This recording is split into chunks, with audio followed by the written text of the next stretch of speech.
Okay, whenever you're ready, Tony. Okay. This is the March 16th Planning Commission meeting for the town of Hideout, now called to order. First thing we will do is do a roll call. Glynis?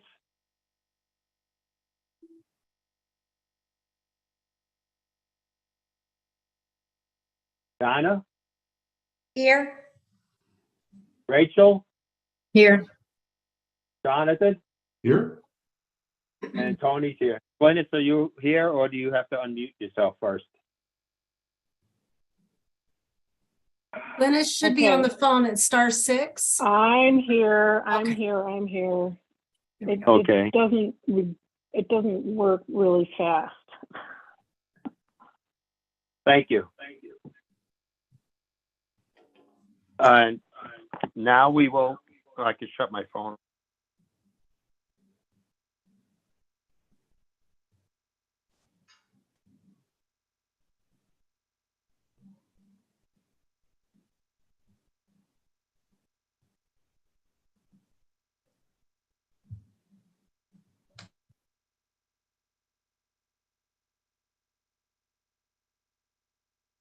Oh, okay.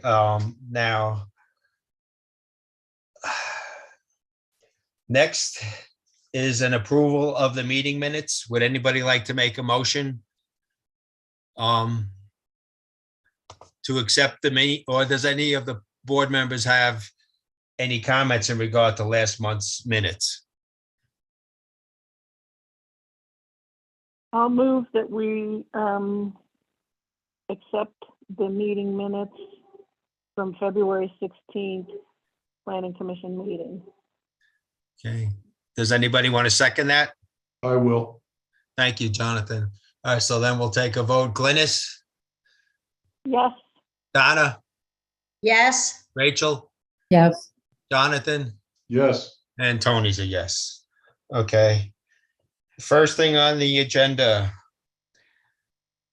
I'm glad to announce that Rachel Cooper is now a regular voting member of the Planning Commission. Since the last, when it was approved by the last town council meeting this month. I believe now you have to be sworn in again. Okay. Am I correct, Alicia? That's correct. Yep, All right, and I believe you'll take care of that. I will. So if you'll please raise your right hand for me and repeat after me. I state your name. I, Rachel Cooper, Do solemnly swear do solemnly swear that I will support, obey, and defend that I will support, obey, and defend the Constitution of the United States the Constitution of the United States and the Constitution of this state, and the Constitution of this state, and that I will discharge the duties of my office with fidelity. and I will discharge the duties of my office with fidelity. Perfect. Thanks so much.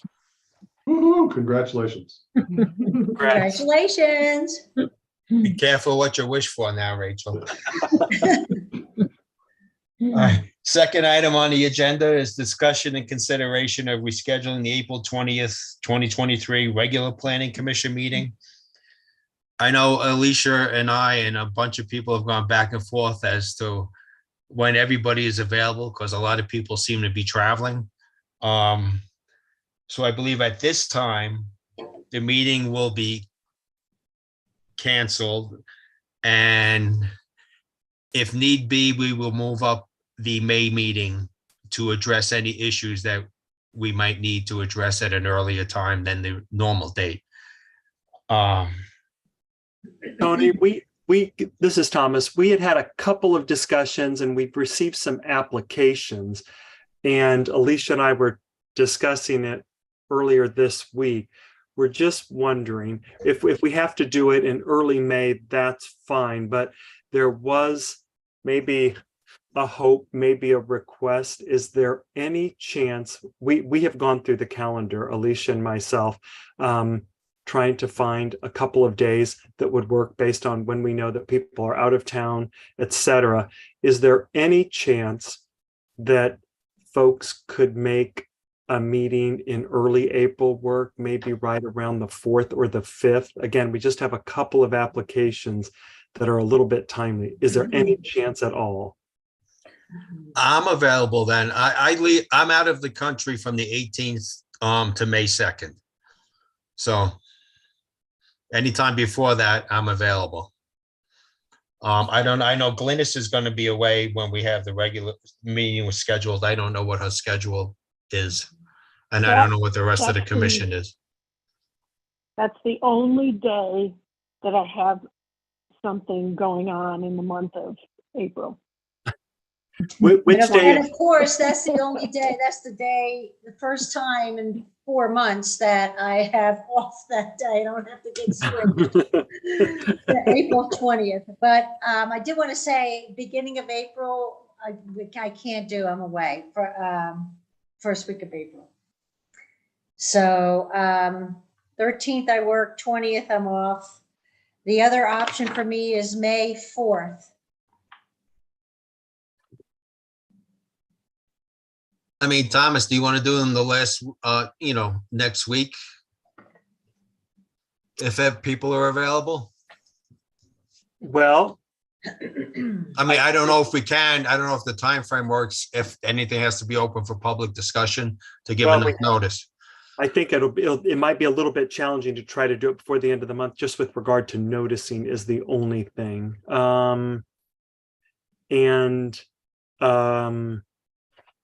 Maybe Alicia, were there any other days that I know you also are, you have some travel plans, but were there any other days that potentially worked for you? We may not make it. It might be a May meeting, it sounds like, but. Yeah, and like I said, I mean, Kathleen, I can really, if it works for everybody else, then Kathleen can run the meeting, I'm sure. I have the utmost faith that she can, she's perfectly thanks. capable, so. Thanks. But yeah, I mean, I'm just so busy in April. What did April 12th look for everybody? I don't remember what that said. April 12th. I can do that. Works for me. I'm traveling. I'll be here. Do we have an alternate yet? We have no alternates now that Rachel has been promoted. I've been given 3 names. I've talked to all 3 people, and they cannot be appointed as an alternate until the April 13th town council meeting by the mayor, because they have to be appointed by the mayor. Mhm. Would the Tony, you leave the 18th, would a Monday the 17th be possible? And then Alicia, I forget if that works for you. Sorry. That would work for me. Yeah, I could do that. I can do the 17th. I can do the 17th. Is the 20th not? Oh, right. Okay. Tony's gone on the 18th, so that one, I can do that as well. can you? You can do the 17th, Polly? Yep. Yeah. Well, and I can't do the 17th. Oh, Well, I mean, I could see if I could get off. I mean, if, I've been doing that since January anyway. as long I believe, Polly, correct me if I'm wrong, but as long as we have 4 people, we'll have a quorum, so we can still go forward, correct? Right. That is correct. So Okay. it could be, so the 12th was totally out? there were a few people out of town. I'm actually out of town then too, unfortunately. Okay. But All right. Donna, if we did it at a different time, I mean, I don't know if anybody could do like a noontime meeting on the 17th. I don't know if you guys would ever want to do that, but does that help or not? If anything, the morning would help, but I mean, I work 9 to 9:30. So it's harder to find Oh, coverage in the okay. evening than it would be in the morning. So, I mean, if we did it 9, I could probably find coverage easier than in the evening.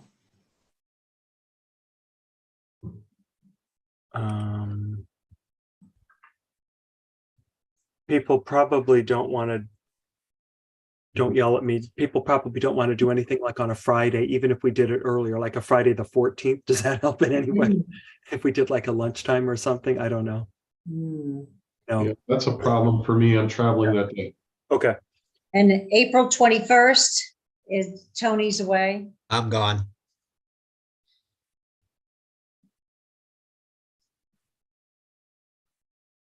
Uh,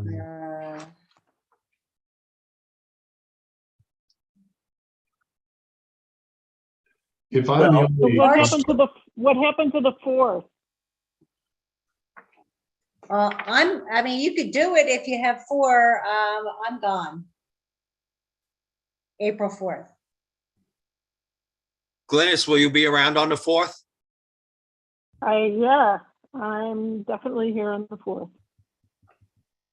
Okay, so then theoretically, we can do it on the 4th with 4 people.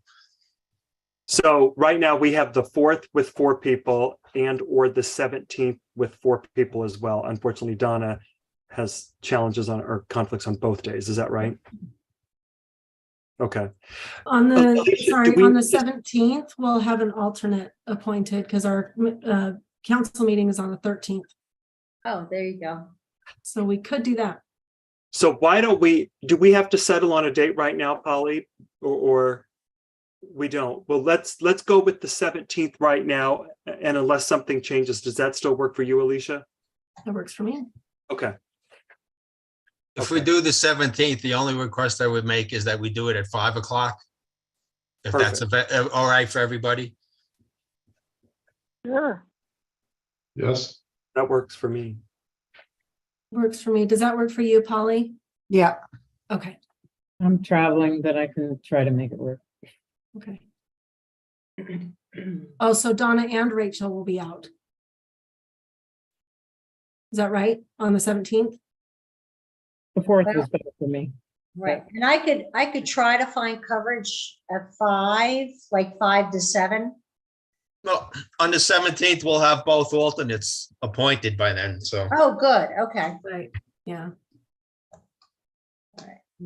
2 alternates, not just 1. Right. Okay.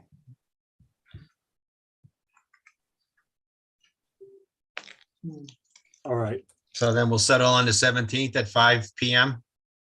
Sounds good. Thank you. Okay. Next item up on the agenda, discussion of a concept plan for a potential development that is called Bloom in Hideout, formerly the Saltzman property, formerly the Boulders. Thomas, do you want to take us through that? Yeah, why don't I give a real quick introduction for just a minute, and then maybe I'll turn it over to the applicants because I think they prepared a little PowerPoint that might walk you through a pretty good overview of the project. And then after they walk through that, kind of introduce themselves, walk through the project, I can walk through the report, which gets into a little bit more of the technical details, but it might be a good way to start at a higher level with them, with Ryan Sapp and Jenny Hogan. But just real quickly, again, you all remember this site. It is the Saltzman property, as Tony pointed out, AKA the Boulders application that you all reviewed last year. They're coming forward with a conceptual plan that they wanted to get Planning Commission input for. And why don't I turn it over to them because I don't go into details. I just have one question for Polly first. Polly, this is only on for discussion. It's not open for public comment, is it? no, Okay, no, it's just concept plan. Of course, if the public wants to speak to anything and you want public input, you can always take it, but it's not for a, no, I don't think we need to do that at this time until we get a little bit more into the nuts and bolts of it. but it's not on for a formal. Okay, thank you. Thank you, Thomas. Let's see. Ryan, are you and Jenny here? Let's see. Yep, we're here. Hi. There you are. Okay. Well, great. Well, thank you guys. You know me, Ryan. This is Jenny. And maybe you thought I stepped off because I didn't want to ever see you again. But obviously, that's not the case. I'm here. And just really wanted to, be able to focus on this and make sure that we gave it our best effort. And, just doing scheduling the meeting, I want to say, I know what that's like. I know it's like to give a night of your month. It's a big deal. So thank you all for the service to Hideout. It's a big commitment. And so I just appreciate that. And I realized like we all have lives, we all have things going on. So that's a big deal. So thank you. So yeah, you're gonna. Yeah. So Jenny, if we could screen share. Yeah, right? Alicia, We've got a can I little screen share now? presentation that'll hopefully give you a good overview. Here we So go. along with the name, we thought it'd be good to give a fresh approach to this project as we're giving it a fresh look. Can you guys all see my screen? Yep. Awesome. So I'm Jenny Hogan, and proud to be doing this with Ryan Sapp, my business partner and partner in life. We would like to just do a quick 5 to 7 minutes, hopefully overview, so you can understand what we submitted. So then hopefully we can utilize your time the best, and you can ask more strategic questions. So what we're going to do is going to talk a little bit about us, and then we're going to do the high level vision, a few fun other things, and then we'll answer some questions or go to the next step of what you need. So firstly, about us, Ryan Sapp sitting next to me, I'm Jenny Hogan. We say home sweet home here. Park City has been Ryan's home for over 23 years, mine for 5 years. Our 5 kids are all going through the public school system right now or have graduated from it. I'm very proud of those graduates. So we are local developers and we are the end users. We want to live in Hideout and enjoy this development also. So that includes meeting up. You might see us at the coffee store. We will be utilizing this development. So we wanted to make sure that was understood. We are so passionate about this land. If you're lucky enough to go and walk on this land, it is very special, magical land. Ryan, in his little research mode, found out that it was a volcano 30 million years ago. How special is that? Imagine the marketing that of bringing people to a piece of land that is so sacred that I know all of you walking your dogs and walking around have felt the magic of this land. And our goal is to honor the sacred land with whatever we develop. This project is a legacy project for us. It's a passion project. It's our personal money. It is going to be our full-time focus. Right now, I've stopped everything in real estate to fully focus on this. And so has Ryan, he's doing his constructions and builds, but this is our full-time focus. We are all in to make this great. We're also invested in Hideout. We love Hideout. We have 6 properties that we are building spec homes on right now, several projects. We, as real estate agents, have sold over 50 properties in Hideout to clients. We believe in Hideout, and we love it for the same reason that others love it. It's really important to us to keep that essence of Hideout, where we all come together. We come here to get away from the busy, to be around like-minded people that love lifestyle and are putting that first. And it's really important we keep that essence with that development in what we're presenting to you today. We also love building teams, and to get a development like this to completion, to the finish line, there are going to be ups and downs, and we're all going to be in this together. And when I say teams, I'm meaning the city. The community is part of that team, the marketing team that we bring on, the lawyers that we bring on. We need to bring on all the people that have the same essence and goal as us. A little side note about me, I know you know a lot about Ryan, but I came over from Australia to row at the University of Washington. I'm not sure if many of you have read The Boys in the Boat, but that is in my blood. Building teams. I was the captain of 80 women and we won 2 national championships. I know how important your team is. I know that if the city's not winning and the city's down, that's not great for the end goal. So all of us have to keep each other healthy. There's going to be things that you suggest that might not make us healthy, and we have to be open, transparent, and work together on how to make each other healthy and succeed. So speaking of that, if we are rowing a rowing race, what is the end goal? This will only work if we all want to win on the same thing. And so that's why we're really excited and to present tonight and get your time, because it may not be the same thing. It may not be the end goal, and we need to know that. But if it is the end goal and we can come together, then that's when magic can happen. So we're here to take good and bad, and we want to utilize your time the best. We are going to be fully transparent and authentic with what we want, because that's the only way to know if you're in and we're in, and if this is something we're going to do. So let's talk about that end goal. So this is the vision. We are calling Bloom and Hideout. You can see the whole 114 acres here. Now, it's sort of split into, on the left-hand side is the existing home. And when we're talking about being part of the community, we want this existing home for Ryan and I. I don't know if many of you have been through the home. It's absolutely gorgeous. We are so excited to bring this home to life and make this our home for the rest of our lives, to bring family to and make it a legacy home. We are not planning to ask for any rezone on the 42 acres that the home sits on.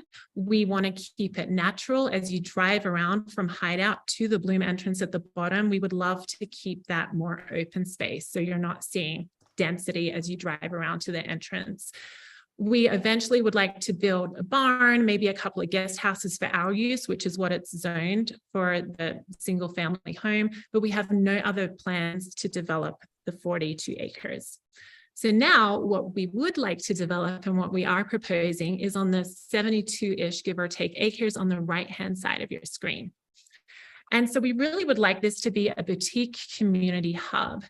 The entrance being in the bottom of the screen there. And as you enter, we're calling it Village Commercial. We got this idea, Ryan and I love to travel, and we were in Maui, and there was this beautiful space that was outdoors, and it had coffee, breakfast items, meat places. And then as we traveled around, we started to see these hubs we didn't find existed in the Park City area. So here's some sort of vision concepts of that. Did you want to talk a little bit about what you see there? Yeah, I envision an area where you actually park your car and you walk to these shops. Obviously not a long walk, but a close walk where you walk to these shops if you want to grab your coffee or, you know, bakery and meat and cheese and maybe a little breakfast place, different things like that, where it really becomes this community gathering place where you go and you know you're going to see your neighbors and your friends.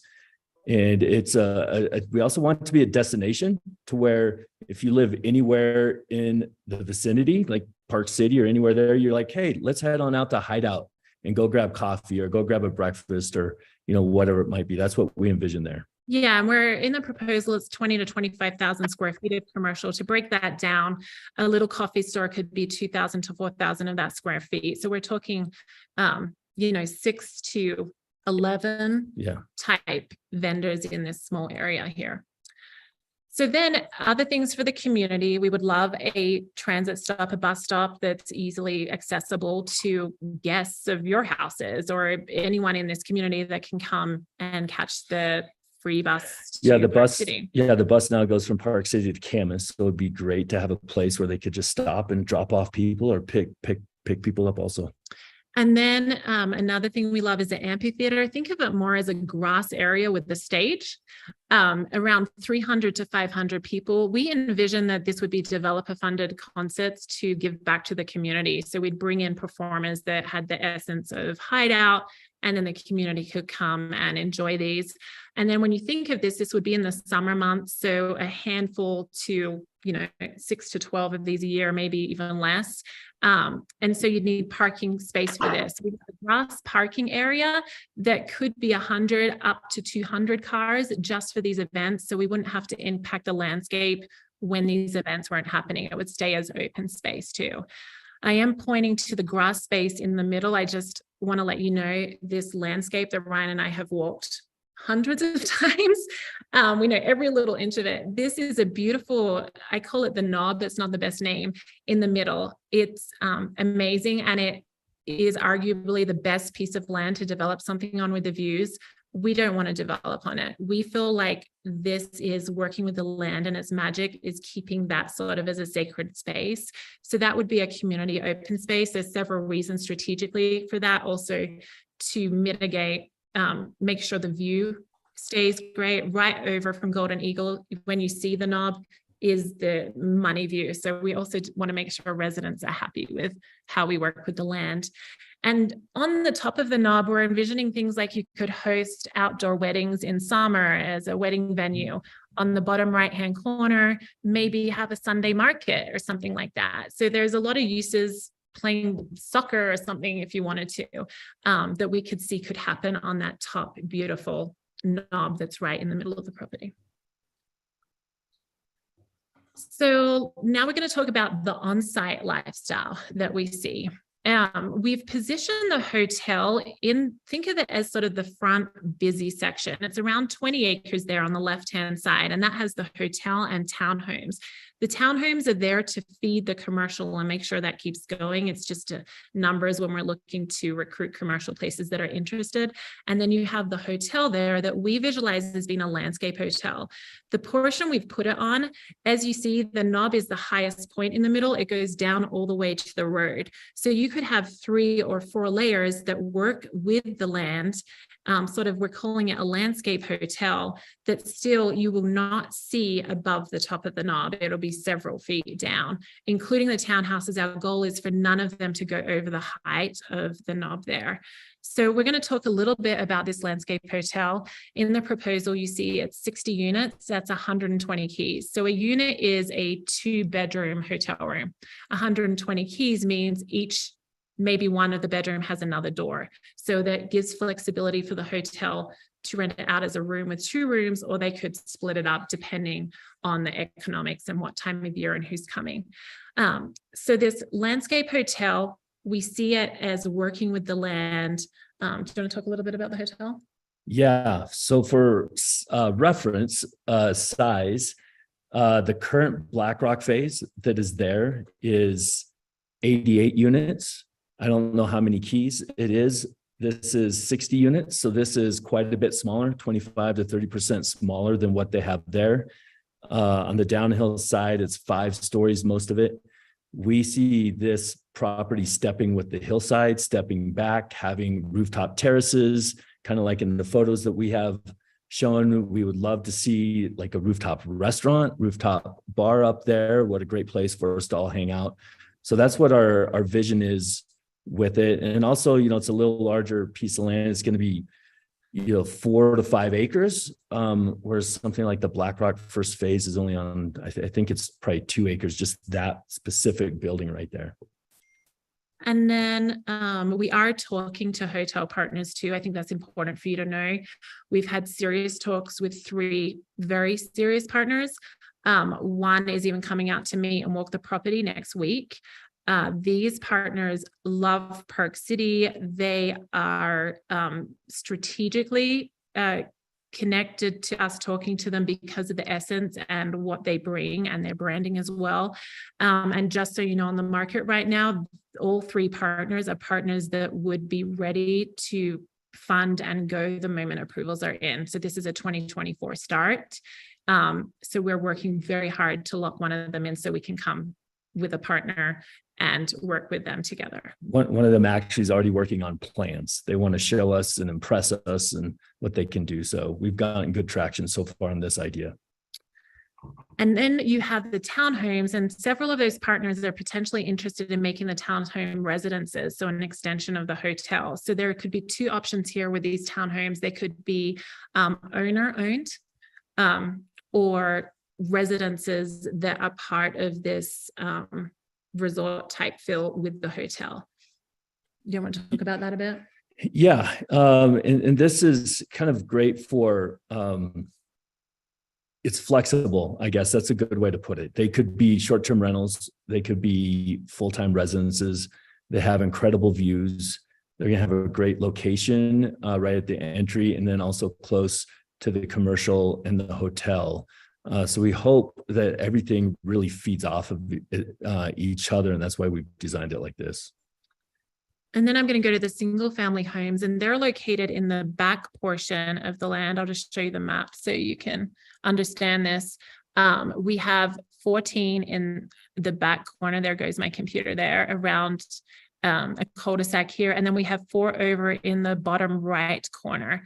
And we are calling these estates potentially gated. And we really want them to feel like a blend from Golden Eagle through to the community, so that it eases in from the Golden Eagle side. As you come in, it matches the essence of what's up there. Did you want to talk about those at all? Yeah, we look at possibly having one architect do these designs, obviously not the same house, but we want them to have a theme and look like they all work with the ground and the land as it slopes, and they all kind of fit together as a puzzle. And we just have a vision of creating a really sharp, crisp, beautiful homes with large windows and, taking advantage of the great views. And then the final portion is this casita model. And I want to be clear, this isn't for sale casitas. So I would think of this more as a luxury casita resort. Ryan and I are tentatively calling this project Abundance Sanctuary. So this is really about a place to refresh and recharge and connect with earth and your surroundings and yourself. It's something that even if we lived in the house, e-bike right away, that we would actually rent out to go and get away, get our cell phones off and just really be with nature. Hideout is so beautiful with nature. A lot of people think that view of the mountains and the water is the best view, but all of at nighttime, if you look the other way, it is spectacular and it's second to none. Anywhere in the world is where I'd want to be. And so to really bring that to life, with a more resort casita type feel location is Ryan and I's big passion project to do. So here are sort of some examples. If you look at the bottom right, just imagine being in a glass dome and looking at the night sky, coming out to your hot tub. Others may have rooftop decks. We really want to work with the landscape on these. And we have put 80 casitas in our proposal, but there's actually a point where it actually impacts this in a negative way to have density. So less density on these is actually better for the essence and result of these. So just talking to that. And when you see the designs, yes, we do want to have some with glass roofs. And, I'll admit more than once I've gone out and just sat on land at night in Hideout to look at the stars. And so obviously everything we do would have, keep the night sky ordinance in mind. I actually helped write that with Bruce originally. So it's very, it's something that I believe in. And that's why we live there, is because it's out of town just a little bit and it's a little quieter and it's just magical to be able to watch the stars there at night. And so with these casitas, we want to have amenities that help encourage the relaxing, the peacefulness. So this isn't a get drunk type crowd that we're trying to attract here. This is a crowd that fits in with the beautiful vibration that Hideout has. So for example, there is a fresh spring on the property that we'd love to incorporate into this. We're visualizing doing a meditation cave in one of the beautiful mounds at the back of the property where we have meditation music and people can come there 24 hours a day if they can't sleep. Maybe bringing in the world's top chefs to help with eating that's from the land. Maybe cold plunge location where people can come and do cold plunges together to rejuvenate their bodies. So we're really looking at this as a next generation, forward-thinking, innovative resort that Hideout is a leader on worldwide. So that is the rowing race goal that we are pitching. So we're really excited to see if that's a goal that you'd love to jump in our rowing boat with, or how we could tweak it or help come together and make this successful for everyone. On here, our goal timing is breaking ground in 2024. Yep, we love doing things and making them happen. And yeah, that's it. Anything else you want to say? No, I think that's it. Let Thomas go and do his thing. Well, I guess I would say I'm more than happy to go into kind of a review of that, but I wonder if the planning commissioners, if you have anything that is top of mind, or if you want to ask them some questions. That's actually a pretty thorough review of the project. Thank you. You guys made my life, my job very easy tonight. But if you guys have any questions, I would say, why don't we go through that now before I kind of run through, dare I say, the more technical components of the concept plan review. Yeah, Thomas, I have a couple. Jenny and Ryan. Ryan, as you know, big issue with the Boulders project was connectivity across 248 to the rest of Hideout. Have you guys given any consideration to that? Because without that, as nice as the transit hub is, I don't think the transit hub would get much use as very viable without some way connecting your side with our side, for lack of a better term. Yeah, good question. Go ahead, Jen. Yeah, so I wanted to bring this up. So we would love to connect Hideout, and by that I'm saying Hideout, Golden Eagle, if you look at the top, and also Tuhei to the right, to the community to be able to e-bike here, and for also this community to be able to access going through Hideout down to the lake where you can, you know, kayak or something like that, or my daughter being able to e-bike with her friends all the way to Park City High School. Us going over to Tuhei where we own land and we're members of the club. So connectivity is, I think, crucial. We think crucial to making this a boutique community. We would love that to be in the healthy lifestyle experience Hideout Earthway of trails. If you see on this map, just to the north side of the entrance to the driveway, West. yeah, that's where the Hideout entrance is. If there could ever be a traffic light there, it would be great if there was the trail, and we would put a trail through our residential property. You can see here in red, Brad Johnson, who's with Jack Johnson Consulting, who got to do all of this, put this trail on the best, what he thought was areas to ride your e-bike or walk or ride a bike all the way through to this commercial village. Golden Eagle, there's actually an easement that goes through the property right now, and we're going to try and align with that as much as we can with the road. Now, there is a possibility that the developer there will put a gate on this. We would really see this as ungated and really want to invite the community to be able to ride the golf cart. I don't know if they have golf carts out there because there's not really golf there, but whatever they want, their bikes, and have access to get to the village hub and utilize these open spaces as well. If not, we have a trail here that we've just put in as a vision cast, but we can totally work with those things. And then Tuhei, it would be great if there could be something over here on the right-hand side that connects over to what we're hoping is a potential traffic light there on that Tuhei exit there to connect to this community.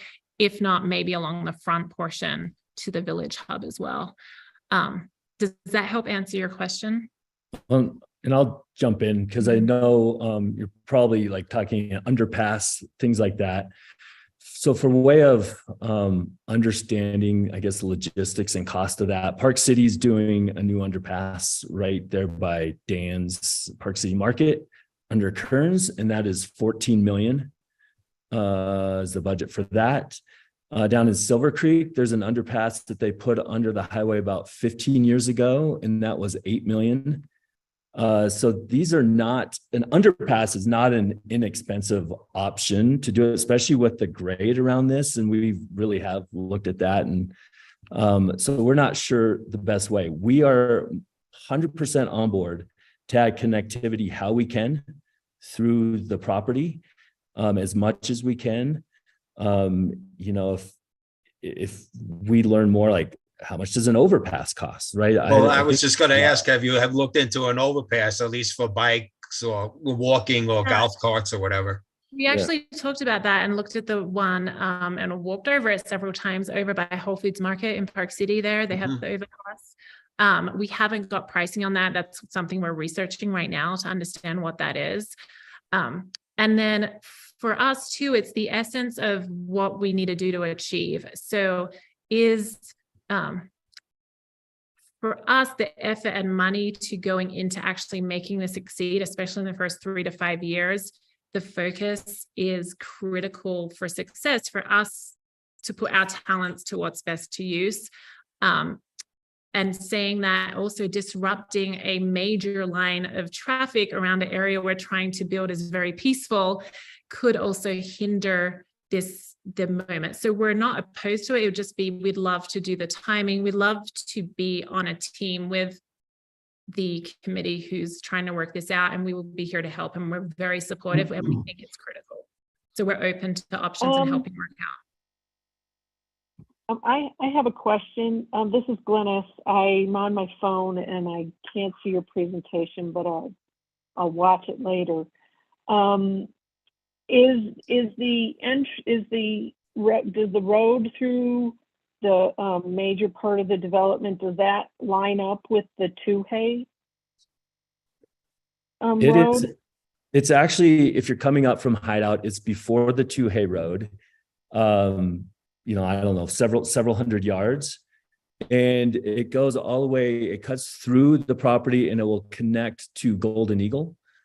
I see if that is open to Golden Eagle, I think probably 75% of the residents up there would probably end up using this ingress and egress as it's quite a bit quicker for them. We are looking, you know, doing a stub out for those of you on your computer, kind of 3 different ideas. We've talked to Thomas and Ryan Taylor, the engineer, and we'll probably go to the next step of that is just seeing where the best place for that is for any possible future development that happens there to the east. So we're open to that, but the road that we have now does not line up with, because we don't own the property that lines up with Toohey. So it doesn't line up with it currently. The other thing is overpass or an underpass. We might be able to get a grant to cover who knows how much of it. Well, that would be great. And that's down the road, down the road. Yeah. And, you know, I feel like I'm willing to look into that. I think it would be wise if the city had an idea, right? Like, hey, this is what's going to cost, and this is how much of a grant we need. And so I'm willing to kind of figure out how much does a general overpass cost and make some calls and figure that out, information out, because we agree that something like that, there's so many residents that live on the other side of this highway, and it being a major highway that's only getting busier, that something like that would be a really nice benefit to all of us. Yeah, and even getting back the other way too. So if there's ever any future development or commercial or park spaces on the other side of the highway, it would be great that this community could get over there. I'm just going to put my finger up on that too. Yeah. I had a couple questions. Right now, it looks like that Bloom entrance that you have highlighted there. Is that right on the curve? Just as a curve of that highway, you know how it curves up where the lookout is down here, and then roughly how far out that is. Okay, it is not on the curve, it's up from the curve. And so the UDOT already has what they call LA limited access points all along State Route 248. Actually, any highway, they would have those. And they have an access point here, which means they've, you know, done their study, their traffic impact and all that. But it is, so where you see that Bloom entrance, probably just to the left of that would be like the lookout, the Jordanelle lookout. Over here, the lookout, where you see the S in state right of way. Yeah. It's just to like the left of right that. here. It's right in there, which the lookout is on the corner. And then this is up the road, you know, a fair bit from there. 20 feet from the Toohey entrance. It's actually not. Right. And can you show us where the Toohey entrance is on there? We actually should blow this up. Yeah. So Can you see my mouse? Yes. Yeah. Okay. So I'm thinking how I can do this. I would say see this square here? Yeah. Yes. Okay. If you put that square on the right-hand side, the entrance would be where this arrow is. Yeah. It's like So double it's that. like, I don't know if that's even helpful for you. All right. Well, so it's off the map, way off the map. Yeah. Mm-hmm. And the entrance to Golden Eagle then would be off the map. Correct. Way off Yeah. the map. That's correct. It's also to the right, to the And I can stop sharing my screen and get it on Google and share my screen and show you exactly where, if that's helpful. I mean, just so I get a relationship. Bring up Google Maps. See if I can do this quickly. That's right. And I did have another question. Maybe you can answer, or Ryan can answer while you're looking. With the casitas, you said 80 casitas. Who will own the casitas? So we plan on owning those. We plan on doing the single family also, and bringing in partners who specialize in the hotel and the townhomes. So selling off that parcel of land, those 2 parcels, but keeping the casitas for ourselves and the single family. Okay, so you won't have specific owners, like somebody can't go into there and just buy a single family home. They would rent it. You're going to rent them out, I take it? Yeah, the single family homes you would be able to buy. Yeah, Oh, okay. Yeah, so Ryan has been building in Park City for 22 years, over 30 properties, and now we're building the 6. So the single family homes we feel like are what we do. It's like instead of us now building in different areas, we can really, this land can become our job and be close to home. So we're really looking at the single family homes as what we're going to build. When we build, we like to build until it's complete. We don't like to custom build. So we will control the design. That's why he's saying with the same architect, we will be able to control how these look. We may hold on to some of them. We would be so blessed if we could pass one down to each of our kids, maybe have a cul-de-sac at the end. But financially wise, we would probably have to sell some of these off.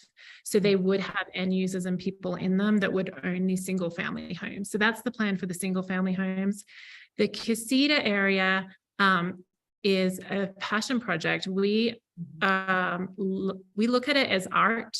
And if we could build maybe 4 of the glass ones, this is not let's just build them all at once. This is us having an opportunity to really listen to what's happening in the world, in the market, and actually be on the forefront with no bosses and no rules as far as other people saying, no, I want to do this, and really do what we feel the land can carry and what we'd want to be in as well. So I think of these as more being in phases rather than splattered out all at once. So you would rent those out nightly rentals? So we would, rental? yeah, so they would be more I would think a 1 to 3 day rental. So to give you an example of places like that, in Big Sur, there's a place called Post Ranch Inn. And it's on acreage, but it has about 50 casitas on it that are 900 to 1,500 square feet, really work with the earth and landscape. Yeah, so it's more a hotel. It is really a hotel, but in a casita format. We love Enchantment in Sedona. We love to go there. It's a beautiful setting. And with these, we want to just create something that's a destination that people want to come to, where it's not an Airbnb that they're like, oh, I just found this great place on Airbnb for $99. No, this is a sanctuary where it's going to attract people like us, like where we would want to stay, where they come from all over the country. And I think I want to follow up. You didn't ask this question, but we've been sort of talking about where we're interested in. We know what we don't know. Neither of us have ever built a hotel. So that's where we would bring in a partner for the hotel or someone, an expert. But to us, the partner is important more than the money of the hotel. It's what goes with this landscape. The hotel is right near our house. So it's going to be very important that we also enjoy and like the look of this hotel. Same with the townhomes. Although Ryan could build it, we do want a life as well. And I don't want to have him disappearing all the time. So for the townhomes, we would like to find a partner for the townhomes. As far as commercial goes, we are very passionate about who we bring into that. We have already been talking to different people. We've been traveling around. For example, we went to the Parade of Homes in St. George, and we found a few places there that are very interested in doing similar here in Park City area. So I think that covers all of it, but hopefully that helps you how we're going to develop and partner as well, and where the funding's coming from each of these locations too. Yes. Okay. Could you pull up the map for a minute? Yes, and I do have the map now showing. Is that okay? How do I do this? Desktop. Oh, there it is. Okay. Can you see the Google map? Yeah, perhaps by the map, your little drawing that you had up initially, that showed the locations of the various. Let's show you the Tuhei entrance real quick, which is I think what she's doing. On this there. It's right there. Okay, so here's the Tuhei entrance on the right. Can you see that? Tuhei Golden Eagle. And it's super light, but you still have to see the text parcels when we zoom in. How do I zoom in? I don't even know. I'm like missing that here. You could do it on the bottom left side. They've got that little toggle there. That's what I'm trying to think. Where is it? On the right side. Sorry. Oh, here we go. Oh, yay. Everyone celebrate. Okay. So the property is here on the corner. You see the viewing area there. And then you can see the property parcel line. So this is the commercial and hotel. So here's the road here. So if I go over, you can see the road, and then you can see okay, where it is. The road's right here. Okay. If that's helpful. Okay, I'm going to go back to, I need to stop share, then screen share again to get back to the deck. I think it's this one. No, this one here. Okay. Ryan, have you guys given any idea to of the phasing plan of how you would go forward with this? Yeah, we have. We like we had said, start in 24. We really fill the hotel and the townhomes. There we go. Can start next year. That's our plan. Also the single family, we would love to start on those. That's probably, a 3 to 4 year build out there. And then the casitas, the abundant sanctuary, would start in 3 years, somewhere in there, and be a couple year build out.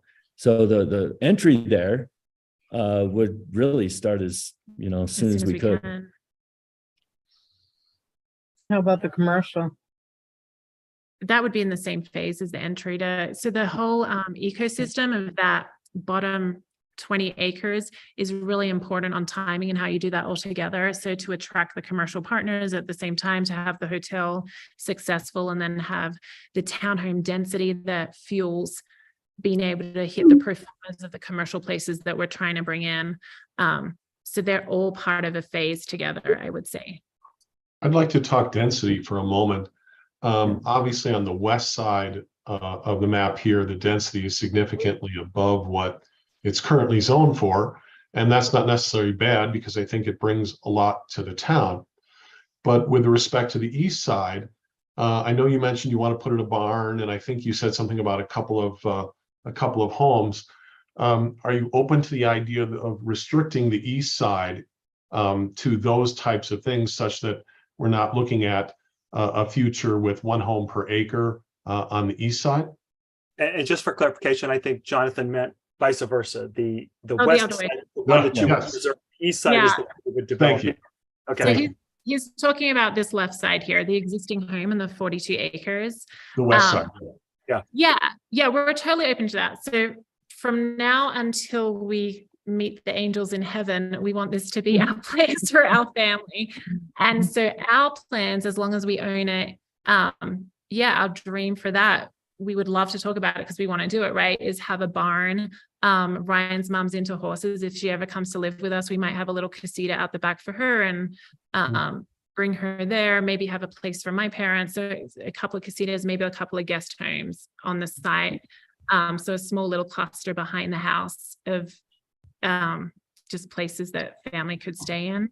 Sure. I just want to make sure that we're not looking at a future with 1 home per acre on the west side. Yeah. Go ahead. Well, I was going to say the greedy side, when you start thinking, oh, resale value, let's keep a bunch of houses on there. So if something happens to us in 10 years and we need to get out, the land's valuable.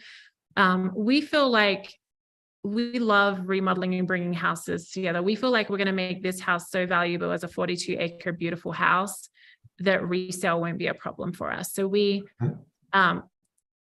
people may advise us, no, to be smart, keep density. We just feel like the best thing is to be transparent and authentic of what we want to do. And so if that's what's required, that fits our goals as well. So. Okay. And with respect to the commercial space, if I recall, it was 20 to 25,000 square foot. Are you open to expanding that a little bit? Well, we would, yes. Interested in how he reacts, because I'm like, we would. And my take on that has been, if we find enough demand, we would come back to the city and say, hey, we need 35,000 here. This has become a hit. We have more vendors that want to come here. That would be a dream. Right now, I really just want to fill it up what we have. But if it's a possibility to bring more, then we would. This is not, so how we do not look at the commercial as a big money-making part of this endeavor. It's not where we're making a lot of our purchase price back. It's really to support services to support us that live there and make it more convenient, something that we're proud of and want to spend time in. With the top sales, so let's say a coffee shop that wants to come here. They're in St. George. They have 3 stores. They're amazing. You guys would love it. When you walk in there, you're like, oh, I get this. This is something we don't have here in Park City. Their sales on really busy stores, what, $1.3 million? Yeah, $1.4 million? 3,500 a day. Yeah. So $1.2 million, $1.3 million, and that's at a really busy place, right? So you're looking at these little 800, 900, $1 million, $1.1 million. So it's just finding the right mix. And if we can find enough to bring enough traffic out here to support more, we would, do that in a heartbeat. Yeah. And I just Go ahead. I just wanted to add the hotel and the commercial, we don't want to bring surprises or suddenly change on you. So being transparent, when a partner comes to us, if it's a great hotel that would fit the land and they're like, our performer needs 130 rooms, we want to be a team with the city and this hotel and come back to you and say, this is actually what to attract the best is needed. Same with the commercial.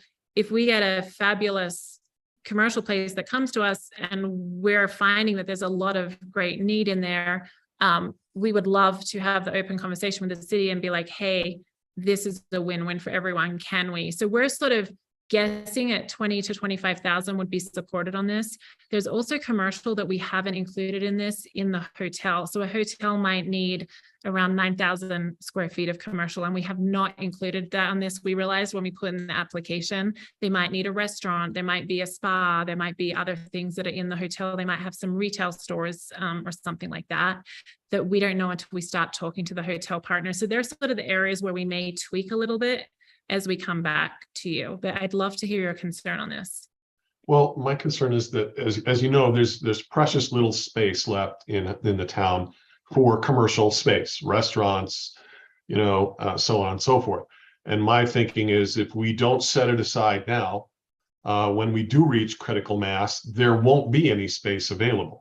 And so my personal thinking, speaking for myself, is that I'd like to see that expanded a little bit so that we know that there is the space available. And if at some point that needs to change or shrink, that's one thing.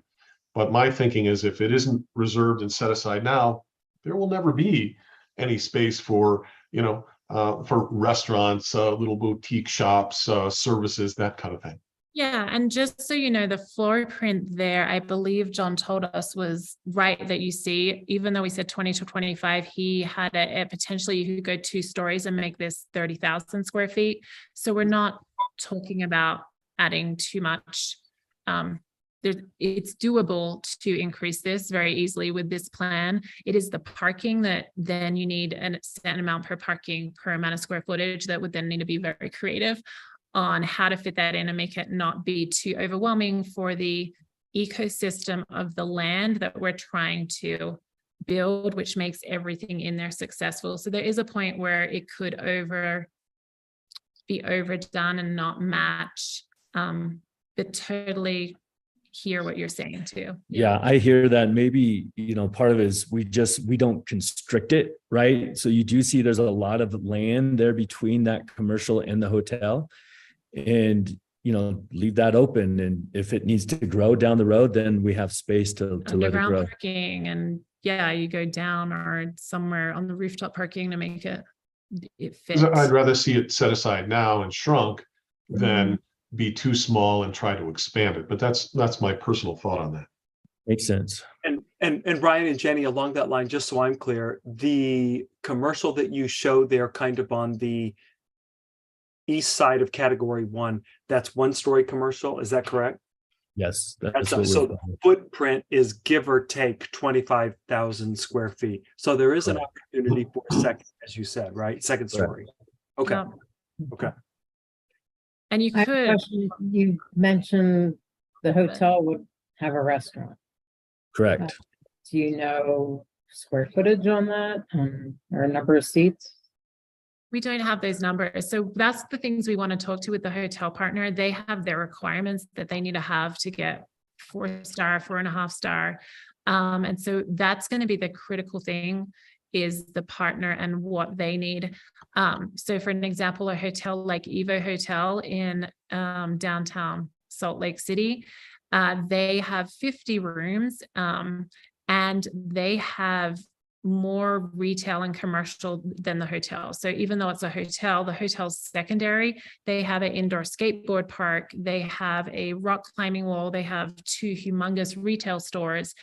And so if it was a partner like that, and they said, hey, we need 12,000 square feet of retail and 50 rooms, then that's the sort of thing that we're in the stage of researching, and we're hoping we will soon have what is this requirement for the hotel that they need as well. So we can nail down and get more exact on that.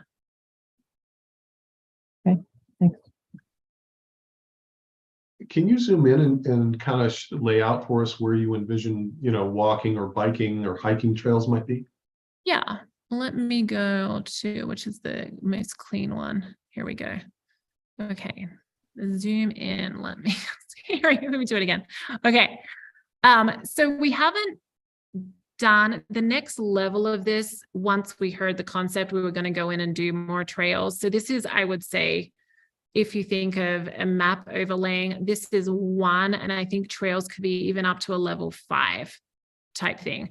So as far as sidewalks go, we were thinking there'd be sidewalks in the commercial area, but we'd really like to keep the other spaces, townhomes, casitas, and even the single family homes without sidewalks, which means we want trail access. So from every one of those, we'd want you to be able to walk your dog and get to the commercial village without using the roadway. So right now the trails, those trails aren't in it because we're waiting to see how this would go, and then we'd insert trails, but we would visualize the concept that they'd go behind and in between all these townhomes. So there's a way to get outside and walk to the commercial village. Then there's trails through this beautiful green area here. And these are just example trails. So as we know more on the density, then we'll have the roads in, and then we can add the trails as another level. So the concept is it's a very trail friendly community, if that makes sense. But this is, I would say, a 1 stage on trails out of 5, if that's helpful. Would these trails be open to the public then, or would they be reserved for people who are in residence here? Yeah, so they'd be a mix. Throughout the townhome and the front busier energy fill, they would be open, is what we're thinking, to everyone, and going to the amphitheater community space and then back to green spaces. Over on the right-hand side in the casita area, there might be some private trails in the resort, if that makes sense. So that is just for the resort people. We would love, obviously, to have a trail that is public from Golden Eagle to the village. So it would be a mix that made sense on respecting privacy and people wanting to go on trails and see what they want to see as well. So yeah, hopefully that's helpful. Okay. Jenny, do you have any other amenities that you might be adding to there, like in regard to the community space, like a tennis court, a basketball court, pickleball, stuff like that? Right now, we don't have tennis or basketball. We are both avid pickleball players and would love the Hideout community to have pickleball. And we know that some other developments are planning to add those. We feel like this is an energy of peace and calm, and more we might have places where people can sit on outdoor swings, community gather with barbecues. So we haven't added those, but the community spaces we would like to bring would be community gathering spaces like this grass area with a stage, this amphitheater, or a place on the top of the hill you can go and read a book and look at the sunset with friends and have a picnic. That's what we're envisioning right now, but totally open to feedback. Have you guys done any work in acquiring water rights so that you have enough for the whole project? Yeah, we have started doing that. That is definitely one of the bigger issues for this. I already have a friend that is committed to selling me some water rights. He is doing a development and has extra ones, probably not enough for the whole development. The overview of water, obviously we have a lot of development. We have some dry years. We have a lot going on at Mayflower. A JSSD water share is a hot commodity. Yeah. Right now, the state water commission is doing an audit of, there's 3 irrigation companies in the Heber Valley. And they're doing that because they need less irrigation and more culinary water. And once they finish all those calculations, that hopefully will free up some more water shares.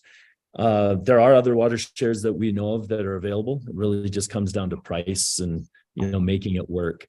But that is very high on our list. That's another reason we've gone for a little less density, is it just makes it easier to supply water that we'll need to this development.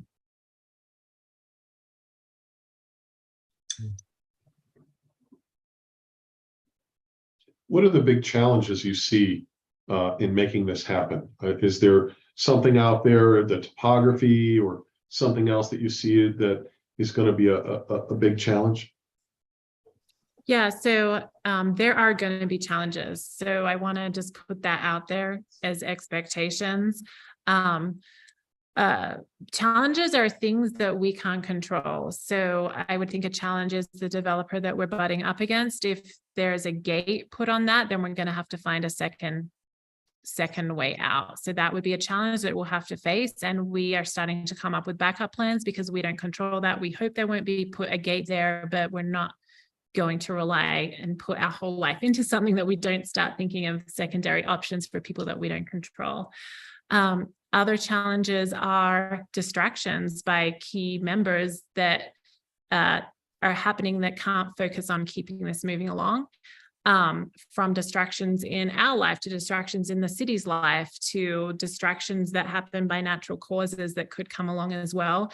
And so that's where our job as the leaders of bringing this project to life is how to keep everyone focused and not going off on things like potentially maybe, yes, there might be an agreement with the overpass. We all want the essence, but that might be a phase that's agreed to be done in year 2 once we have this hotel, this front place thriving. So I feel like the challenges on that side, just open awareness, we're going to have to all help project manage and focus. Any other challenges too? I feel that, the issue of the water, like you hit on, is the biggest challenge. JSSD does service this area. So sewer, water is there, power is there, gas is there. Might have to be taken down from the Tuhey Golden Eagle entrance, but that's definitely not that hard to do. Just so we can have the water infrastructure, it's just getting the water shares lined up for sure. I think that's probably the biggest logistical issue.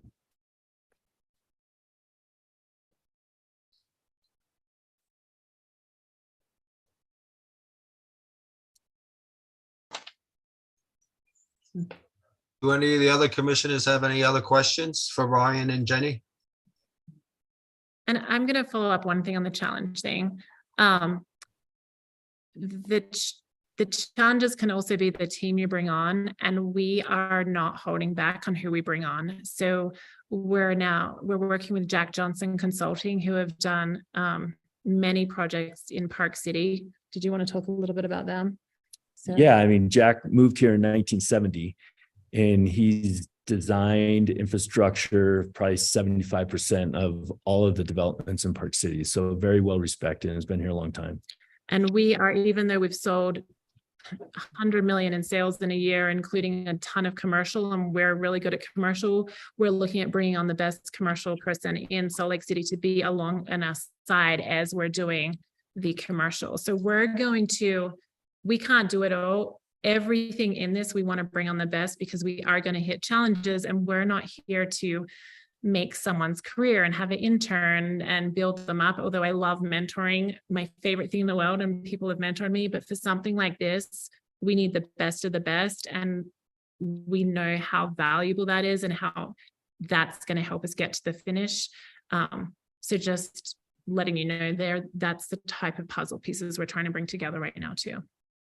And so you looked at the topography and, for example, the steepness of the of the incline as it goes up around the hotel, things like that, that's all doable.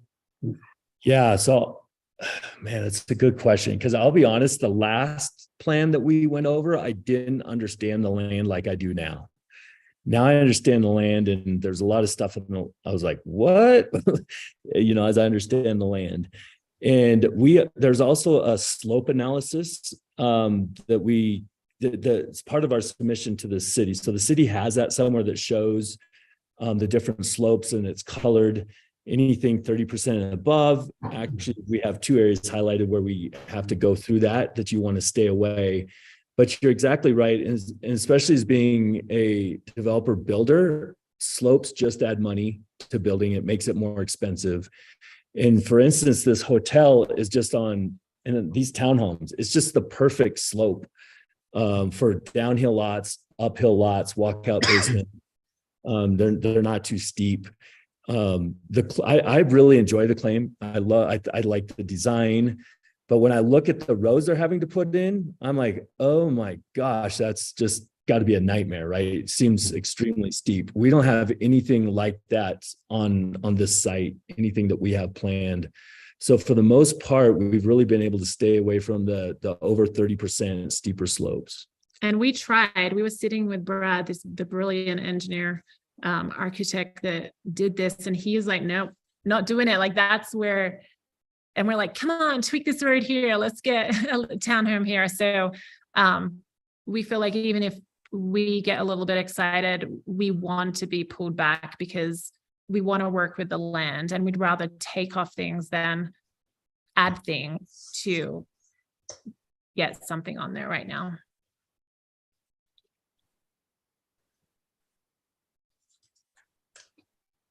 I have a question. If there was a need for extra parking, is there any space? I don't know what the terrain is like on the right side of the road to the main entrance.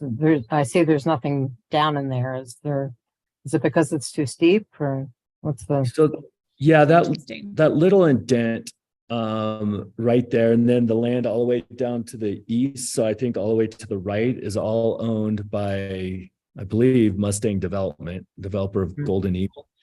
And it does drop down from the entry road. Now, if we own that, we probably could work it and do just a little bit right there, maybe not more than an acre, because it's hard to see the topography here, but really drops down into a drainage and then back up that other hill, which is really steep. And we were talking about taking off one of those commercial pads and going 2 stories up and adding more parking there. So we don't have an answer for that right now. That's obvious. What do you see the need for the parking as? What's your, I guess your worry, or what would they be parking for outside of the existing commercial?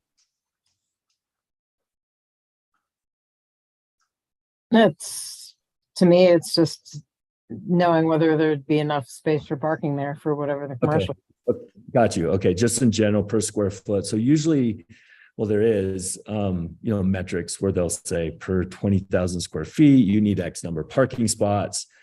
So those would all definitely be guidelines that we would follow. I mean, there's nothing worse than not being able to find a parking spot. I'm with you there. That is, if we have a development that's underparked and everyone's like, well, why didn't you put in 10 more spots? We'll be like, oh my gosh, we screwed up. This is to scale of what is required for the parking. So we sat there and we worked out how many hundreds of parking lots for the hotel needs and how much the commercial needs. And so this plan that we're actually showing you is in compliance. The parking is to scale of what is needed for 20 to 25,000 of commercial and for a 60 unit hotel. So just to give you an idea of what's there, that level of detail has been done on this map.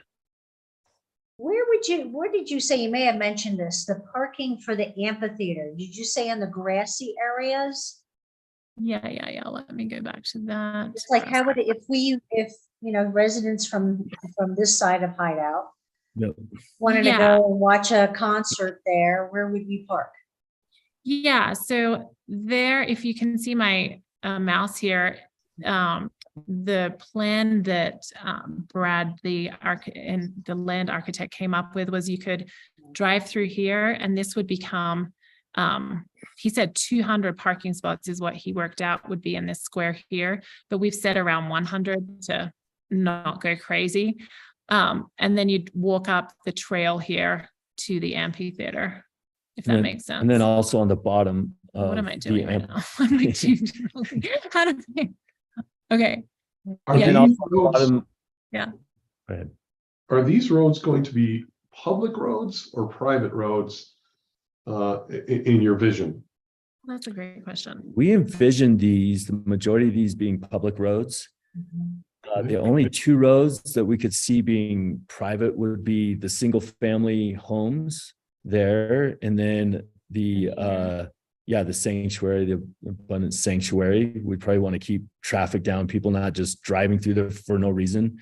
Because as you can see, it doesn't really take you anywhere from there, but definitely, the main road coming through north-south, the townhomes getting to the hotel, all that kind of stuff, those roads would be open. Yeah. So, and the transit stop, we designed it as a loop too, it's sort of the strategy here is efficiency and also hubs for utilities. So as the easement cuts through, so the main road cuts through the middle, and then you have loops and hubs that would require utility portions. So on the left-hand side where the transit stop is, you have a loop there so people can go either way. And then on the right-hand side, you have this loop here too. So it minimizes traffic if people can go either way on there.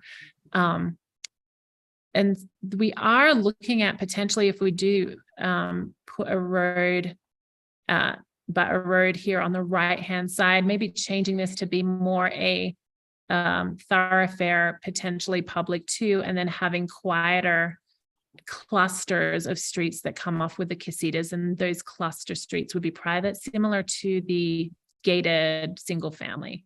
So then you'd have very obvious public roads and very obvious private roads too.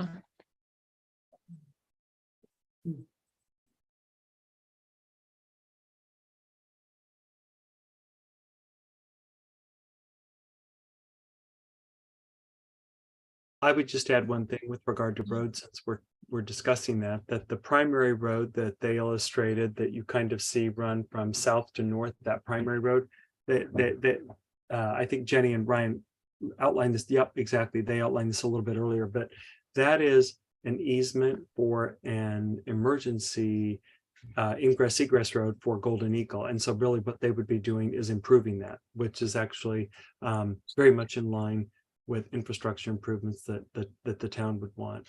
One of the challenges that we would have is we would hope that Golden Eagle would not want to gate that off. I doubt that they would, but that would be a nice improvement to that road. It would be a very safe ingress egress for not only this development but for Golden Eagle. The right slopes, a wide road, paved, etc. So there's a number of benefits in that. But I think that that road, I'm sure Jenny and Ryan, you can correct me if I'm wrong, was chosen as the primary spline because of that reason. Correct. Yeah. And one reason we really stayed with the simpler plan as we got into the entrance for the private home. The current driveway is too steep for this, for development. It would have to be regraded, redirected. Also, you'd have more traffic there, and it isn't the easiest area to get in and out. It does provide some logistical issues there. And so we thought, well, if we just kind of really direct everyone to one area and make it easy, good flow, this seems to make a lot more sense. One of the things that Ryan Taylor at TO and I and Jenny and Ryan discussed the other day was the fact that right now this has really one primary entrance, and that primary entrance is that road that is the emergency ingress egress for Golden Eagle. If that's not gated, then that can serve as a secondary ingress egress for this community. But with the density proposed, there would need to be a secondary ingress egress at some point for emergency management services. And so that's something that we'll continue to look into and kind of delve into the weeds a little bit. And then Thomas, do you want me to delve into the density a little more, or do you want to talk about that? So we did discuss the density a little bit, and so I think they noted that, you know, it's right around I give or take three units per acre ish. I think 2.8 units per acre. If you look at the entire 114 acres, I know that Jenny and Ryan. Oh, maybe you've done it on this particular slide. But Thomas, I mean, no disrespect, but that's a little misleading because 42 acres are really not developed. So the actual density of where everything is going is a little bit higher. It's a little bit higher if you look at it, because on the 75 acres, and I outlined that in my report, you would see a slightly higher density on the east side than you would see on the west side. That is correct. It's also worth noting that some of that density is clustered within the hotel area down in the 5-ish acres where the hotel is located and the commercial development is located. And so there is a bit of a clustering of density to preserve some of the open space on the east side and the pockets on the west side that are areas of, you know, kind of grass or contemplative areas or passive open space, recreation space. But you're right, that density would actually increase based on the idea that roughly 70-ish, 75-ish acres would basically be absorbing most of the development. You're right. Yeah, and I am not a graphic designer, so thank you for all bearing with this beautiful graphic design that we did. So this is sort of something I put to visualize it. Overall, we're requesting 318 units. And I split them into two categories because category 1 is commercial, and the commercial isn't included in that 318, it's the square footage, but the hotel is at 120, and hotel rooms are way more dense per acre. So if you take that out, category 2 is on 67 acres, and please ignore my black outline. That is not the exact acreage. It's just me trying to highlight a little bit, but there's 198 units on 67 acres. And so that's right around the 3 of density. So let's say we decrease the casitas, you know, back to 60, or then that would get it down to even a 2.6, 2.5 type density, just to give you an idea on that 67 acres as well, knowing that there's one house and maybe a few guest houses and a barn on 42 acres next to it too. So the feeling hopefully is not dense, and we are very passionate about that. So we are almost telling ourselves to take things off and not hearing it from you, because there's a point where it wrecks the whole concept the more dense that you have this too. Because it is pretty dense on the east side, and that I share that concern. I don't know if maybe you could move the line a little bit to the west or something else, but it is pretty dense, but it's less dense than prior projects we've seen. I'll give you credit for that, but it is still pretty dense.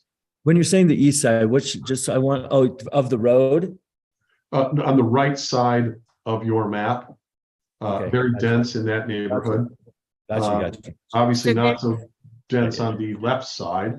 And that's why, for me anyway, some kind of limit on future development on the left side would be key, because otherwise we'd have very high density on the right side, and in the future, 1 home per acre on the left side.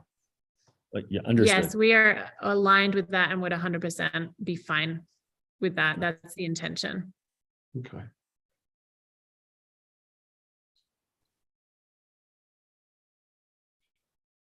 I think for way of maybe understanding too, 2.95 on the other, if you take the hotel out, understanding that that's a lot of density in a small area.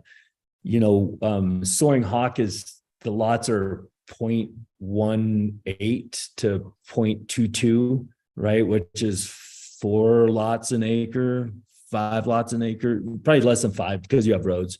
So let's just say they're 3 to 4 lots an acre. So overall it'd be, a density somewhat like that, but also with a lot smaller units. The casitas are, much smaller type thing, just as a Yeah. high level. And I love math. I'm sorry, guys, I'm gonna geek out of this.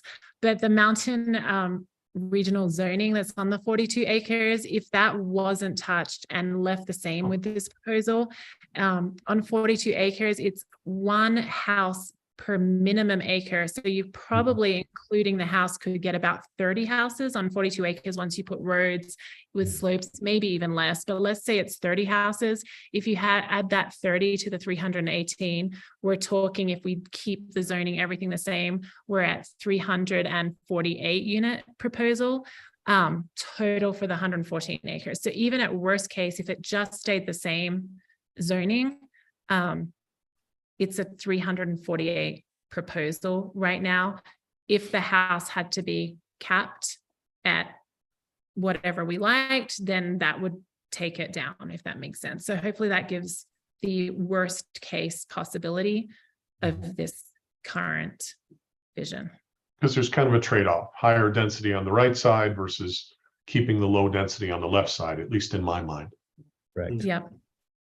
Yeah, and to your point, Commissioner Gunn, actually our new zoning ordinance really does look at opportunities for subdivisions. That is not what this is, keep in mind, but the opportunity to cluster and preserve open space. So there are some benefits to be realized in that. Mhm.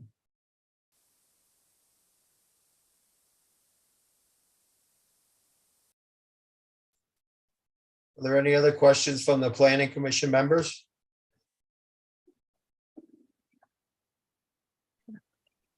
Thomas, do you have anything else to add? Well, you guys covered a lot of territory, and you guys obviously read the staff report because you covered a number of items in the staff report. So thanks for that.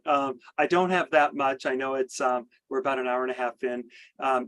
What I think what I would say is what I've heard tonight are some of the things that we should really work with Jenny and Ryan on are looking at opportunities for maybe additional commercial, second story commercial, making sure that we supplement that commercial up front, kind of that town center, village center commercial opportunity up front. We'll do that. We'll look at ingress egress. Is there an opportunity for a secondary road? Where might a stub exist, et cetera? That's kind of an EMS mandate, working with the with Tim and with Ryan, the engineers in town. I think that looking at potentially maybe slightly reducing some of the density. I think Jenny and Brian noted maybe some of the casitas could be removed. Maybe there's an opportunity to even cluster up there, save on some of the roadways, et cetera. We'll look at that.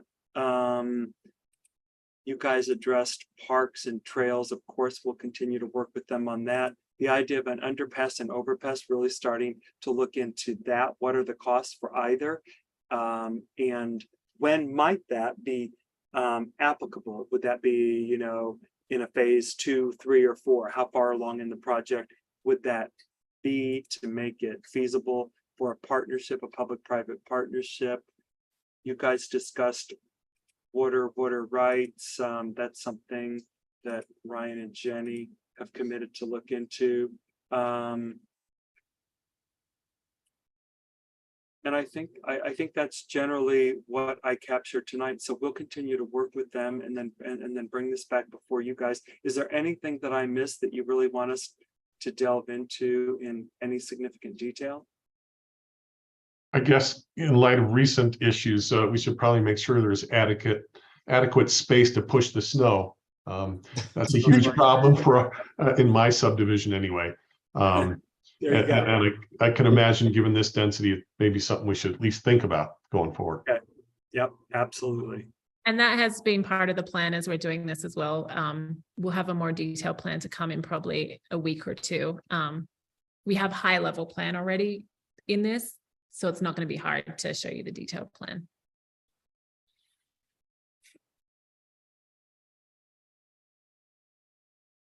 Jenny and Ryan, thank you very much for the presentation. And Thank you, guys. just speaking for myself, I look forward to working with you guys going forward with this, see if we can make this work. That Great. would be awesome. Thank you. We appreciate your time on this evening as well. So thank you. Thank you. I'll stop sharing my screen now. There we go. Alicia, I do have a question before we end the meeting. You bet, go for it. Has there been any movement in the site visit for Benlock Ranch? Or Benlock Farms? You know, I haven't started to schedule anything, but just because it has been so snowy, and I know that everybody is having a hard time with April, and March isn't. Anyway, I'll get on it. And, You know, and Tony, I guess I would add one thing. Now that the town council did go ahead and approve the ADA expansion, you guys have recommended favorably for the ADA expansion. So last week they did approve that. And Yeah. so at this point, we will await petition for annexation. And so we're really in the position to wait for a petition for annexation, probably before any next steps, just to ensure that, you know, there is an actual commitment, a true They're commitment. actually going forward. Yeah. Yep. Okay. yeah, that's good. No, point. I know that the town council approved our recommendation. That's why I asked. Yep. Because I know that was discussed prior to even. Yeah, we had thought that it might be helpful for both you and them with regard to the ADA discussion, because the ADA expansion discussion really was a direct result of their initial dialogue with the community, with the city, with the town, I should say. And now that the ADA has been approved, I think we'll wait for that petition and then we'll move forward at that point. Okay, then I'll just remind the rest of the council members that instead of the 20th in April, we will be meeting on the 17th at 5 p.m. By then, I would expect that the mayor would appoint the 2 alternates, so one of them will be able to sit in. If one of them will have to sit in, and if need be, the second also. That being said, does anybody like to make a motion to adjourn the meeting? I'll make that motion. Thank you, Jonathan. Is there a second? I'll I'll second. second it. Thank you. We'll take a vote on it. Glynis? Glynis, I think I she had to believe, drop left by off. 7. Yeah. Donna? Yes. Rachel? Yes, Jonathan? Yes. And Tony's a yes. Folks, thank you all for your time. Rachel, congratulations thank you. Yes. and good luck.